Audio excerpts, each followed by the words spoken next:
मनोहर घर आता है तो उसकी पत्नी कमला उसे देखकर घबरा जाती है। हे भगवान, ये क्या हो गया आपको? आह, आह, आह, अरे आज फैक्ट्री में आग लग गई थी। बस उसी से मेरा हाथ जल गया। कमला मनोहर को लेकर हॉस्पिटल जाती है। अरे बड़ी, ये तो बहुत अंदर तक जल चुका है। अभी तो मैं पट्टी कर देता हूँ, पर इनकी सर्जरी करनी पड़ेगी। आप जल्दी से जल्दी 50,000 रुपया का इंतजाम कर लो। जी डॉक्टर साहब। मनोज का हाथ इतनी बुरी तरह जल जाता है कि वो कोई काम नहीं कर पाता और बस हर वक्त बिस्तर पर लेटा रहता है। कुछ दिन तो सब ठीक चलता है, पर उसके बाद घर के हालात बिगड़ने लगते हैं और ऊपर से सर्जरी के लिए पैसे भी चाहिए होते हैं। घर का राशन खत्म होने वाला है, उसके बाद हम क्या करेंगे? ऊपर से 50,000 रुपए भी चाहिए।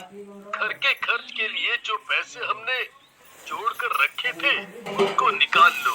बाकी सर्जरी करवाना तो मुश्किल ही लग रहा है। सारे जमा किए हुए पैसे तो बच्चों की स्कूल की फीस और घर में ही खर्च हो गए। अब तो बस इतने ही पैसे बचे कि 2-4 दिन का खर्चा चल पाएगा। हे भगवान, अब क्या होगा? मैं तुम लोगों का खर्चा कैसे उठाऊंगा? अजी, आप परेशान ना हो, मैं आज बाहर जाकर कुछ काम ढूंढती हूँ। जब तक आप काम करने लायक नहीं हो जाते तब तक मैं ही कुछ कर लेती हूँ। पर आप इतना मत सोचिए, अभी हमारा बुरा वक्त है, हमें साथ मिलकर इससे निकालना होगा। हाँ कमला, सही कहा तुमने। कमला इधर उधर काम ढूंढने लगती है, पर उसे कहीं भी कोई काम नहीं मिलता। कमला बड़ी निराश हो जाती है और थक कर दुकान के सामने बैठ जाती है। कमला की नजर तभी वो सामने एक आदमी पर पड़ती है जो एक चाय वाले पर चिल्ला रहा होता है। चढ़ निकले यहाँ से और दोबारा कभी इस बाजार में गलती से भी दिख मत जाइयो, समझी? मुझे माफ कर दो, मैं आगे से ऐसा नहीं करूँगा। ये तो तेरा पिछली बार भी बोला और उससे पिछली बार भी। अब तेरा एक झूठ ना चढ़ेगा, समझा? चला जा यहाँ से। चाय वाला वहाँ से चला जाता है। अरे भाई साहब, क्या बात हो गई? आप उस चाय वाले पर क्यों गुस्सा कर रहे थे? अरे के बताऊं बहन जी, ये चाय वाला एक नंबर का चोर है। हर बार ये हिसाब में गड़बड़ करके लोगों से ज्यादा पैसे ले लेता है। अरे कितनी बार पकड़ा गया है, पर हम हमेशा माफ कर देते हैं क्योंकि यहाँ कोई भी ऐसा चाय वाला नहीं है। पर इस बार तुमने इसे भगा ही दिया। हाँ। कमला के मन में ख्याल आता है कि क्यों ना वो चाय का ही काम शुरू कर दे। भाई साहब, अगर मैं यहाँ चाय लाकर दूं तो? अरे ये तो बहुत अच्छी बात है। ऐसा है तो आप कल से ही रोज 30-40 लोगों की चाय ले आया करना है? आपका बहुत बहुत धन्यवाद भाई साहब, मुझे तो पैसों की बहुत जरूरत थी। अब मेरी काफी मदद हो जाएगी। कमला घर जाकर मनोहर को सारी बात बताती है। अगले दिन कमला चाय बनाने का सारा सामान लेकर निकल पड़ती है। उसके बाद वो बाजार से थोड़ा दूर एक पीपल के पेड़ के नीचे अपनी एक छोटी सी चाय की दुकान खोल लेती है। आज तो मैं इतनी बढ़िया चाय बनाऊंगी कि हर कोई रोज मेरे हाथों की चाय पीना चाहेगा। कमला गुनगुनाते हुए चाय बनाने लगती है, पर वो इस बात से बिल्कुल अनजान होती है कि जिस पीपल के पेड़ के नीचे वो चाय बना रही है, उस पेड़ पर एक चुड़ैल रहती है। चुड़ैल बड़े मजे से पेड़ पर सो रही होती है, पर जैसे ही चाय की खुशबू उसकी नाक तक पहुंचती है, वो झट से उठ जाती है। ये खुशबू कहाँ से आ रही है? और आखिर ये है किस चीज की? किसी आदमी के खून या मांस की तो बिल्कुल नहीं लग रही। मुझे जाकर देखना पड़ेगा। चुड़ैल नीचे देखती है तो उसे कमला चाय बनाती हुई दिखती है। अच्छा, तो ये बात है। आखिर ये खुशबू यहाँ से आ रही है।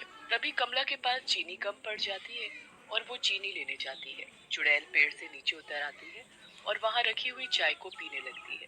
अरे वाह, ये तो बहुत ही स्वाद है। मजा आ गया इसे पीकर तो। जब कमला वापस आती है तो देखती है कि वहाँ से सारी चाय गायब है। अरे, इस बर्तन में तो चाय पड़ी थी, आखिर चाय गई कहाँ? कमला इतना बोलती ही है तभी चुड़ैल पेड़ से कूदकर कमला के सामने आ खड़ी होती है। चुड़ैल, ये चुड़ैल कहाँ से आ गई? मैं तो इसी पीपल के पेड़ पर रहती हूँ और मैंने पी है ये चाय। बड़ी ही स्वाद थी, इंसान के खून से भी ज्यादा। आपको मुझसे क्या चाहिए?